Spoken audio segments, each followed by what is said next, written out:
Genesis chapter 4. Now Adam knew Eve his wife, and she conceived and bore Cain, and said, I have acquired a man from the Lord. Then she bore again, this time his brother Abel. Now Abel was a keeper of sheep, but Cain was a tiller of the ground. And in the process of time it came to pass that Cain brought an offering of the fruit of the ground to the Lord. Abel also brought of the firstborn of his flock and of their fat, and the Lord respected Abel and his offering. But he did not respect Cain and his offering. And Cain was very angry, and his countenance fell. So the Lord said to Cain, Why are you angry, and why has your countenance fallen? If you do well, will you not be accepted? And if you do not do well, sin lies at the door, and its desire is for you, but you should rule over it. Now Cain talked with Abel his brother, and it came to pass when they were in the field that Cain rose up against Abel his brother and killed him. Then the Lord said to Cain, Where is Abel your brother? He said, I do not know. Am I my brother's keeper? And he said, What have you done? The voice of your brother's blood cries out to me from the ground. So now you are cursed from the earth, which has opened its mouth to receive your brother's blood from your hand. When you till the ground, it shall no longer yield its strength to you. A fugitive and a vagabond you shall be on the earth. And Cain said to the Lord, My punishment is greater than I can bear. Surely you have driven me out this day from the face of the ground. I shall be hidden from your face. I shall be a fugitive and a vagabond on the earth, and it will happen that anyone who finds me will kill me. And the Lord said to him, Therefore, whoever kills Cain, vengeance shall be taken on him sevenfold. And the Lord set a mark on Cain, lest anyone finding him should kill him. Then Cain went out from the presence of the Lord and dwelt in the land of Nod on the east of Eden. And Cain knew his wife, and she conceived and bore Enoch. And he built a city, and called the name of the city after the name of his son Enoch. To Enoch was born Irad. And Irad begot Mehujael, and Mehujael begot Methushael, and Methushael begot Lamech. And Lamech took for himself 2 wives. The name of one was Ada, and the name of the second was Zillah.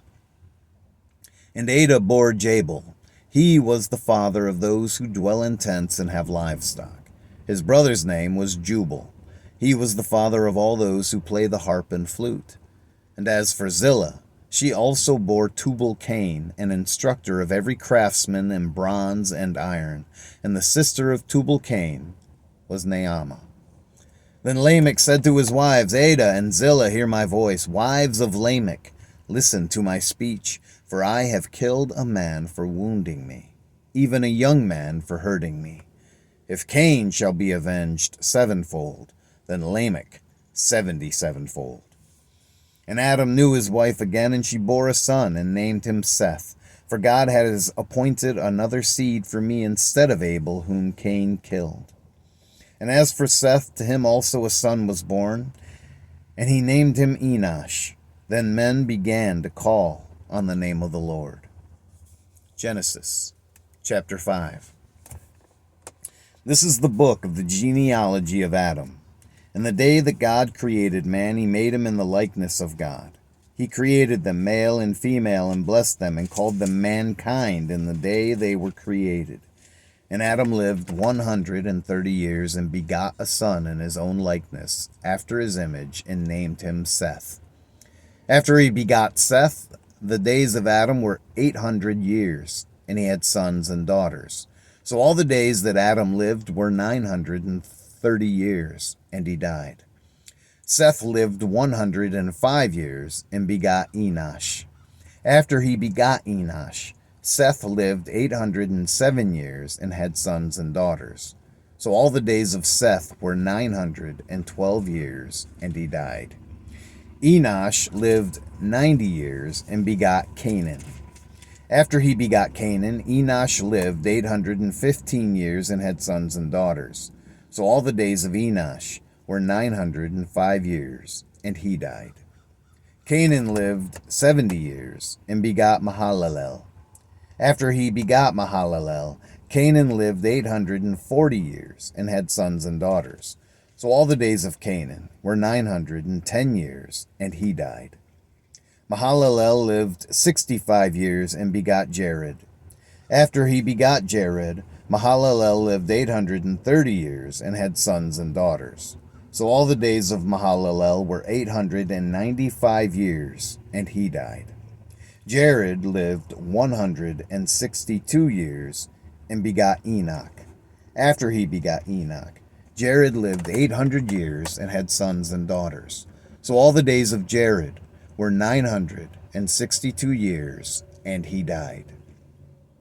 Enoch lived 65 years and begot Methuselah. After he begot Methuselah, Enoch walked with God 300 years and had sons and daughters. So all the days of Enoch were 365 years. And Enoch walked with God, and he was not, for God took him. Methuselah lived 187 years and begot Lamech. After he begot Lamech, Methuselah lived 782 years and had sons and daughters. So all the days of Methuselah were 969 years, and he died. Lamech lived 182 years and had a son. And he called his name Noah, saying, "This one will comfort us concerning our work and the toil of our hands, because of the ground which the Lord has cursed." After he begot Noah, Lamech lived 595 years and had sons and daughters. So all the days of Lamech were 777 years, and he died. And Noah was 500 years old, and Noah begot Shem, Ham, and Japheth. Genesis chapter 6. Now it came to pass, when men began to multiply on the face of the earth, and daughters were born to them, that the sons of God saw the daughters of men, that they were beautiful. And they took wives for themselves of all whom they chose. And the Lord said, My spirit shall not strive with man forever, for he is indeed flesh, yet his days shall be 120 years. There were giants on the earth in those days, and also afterward, when the sons of God came in to the daughters of men, and they bore children to them. Those were the mighty men who were of old, men of renown. Then the Lord saw that the wickedness of man was great in the earth, and that every intent of the thoughts of his heart was only evil continually. And the Lord was sorry that he had made man on the earth, and he was grieved in his heart. So the Lord said, I will destroy man whom I have created from the face of the earth, both man and beast, creeping thing and birds of the air, for I am sorry that I have made them. But Noah found grace in the eyes of the Lord. This is the genealogy of Noah. Noah was a just man, perfect in his generations. Noah walked with God, and Noah begot 3 sons, Shem, Ham, and Japheth. The earth was also corrupt before God, and the earth was filled with violence. So God looked upon the earth, and indeed it was corrupt, for all flesh had corrupted their way on the earth. And God said to Noah, The end of all flesh has come before me, for the earth is filled with violence through them, and behold, I will destroy them with the earth. Make yourself an ark of gopher wood. Make rooms in the ark, and cover it inside and outside with pitch. And this is how you shall make it. The length of the ark shall be 300 cubits, its width 50 cubits, and its height 30 cubits. You shall make a window for the ark, and you shall finish it to a cubit from above, and set the door of the ark in its side. You shall make it with lower, second, and third decks. And behold, I myself am bringing flood waters on the earth, to destroy from under heaven all flesh, in which is the breath of life. Everything that is on the earth shall die. But I will establish my covenant with you, and you shall go into the ark, you, your sons, your wife, and your sons' wives with you. And of every living thing of all flesh you shall bring 2 of every sort into the ark, to keep them alive with you. They shall be male and female. Of the birds after their kind, of animals after their kind, and of every creeping thing of the earth after its kind, 2 of every kind will come to you to keep them alive. And you shall take for yourself all food that is eaten, and you shall gather it to yourself, and it shall be food for you and for them. Thus Noah did according to all that God commanded him. So he did. God bless the reading of his word today.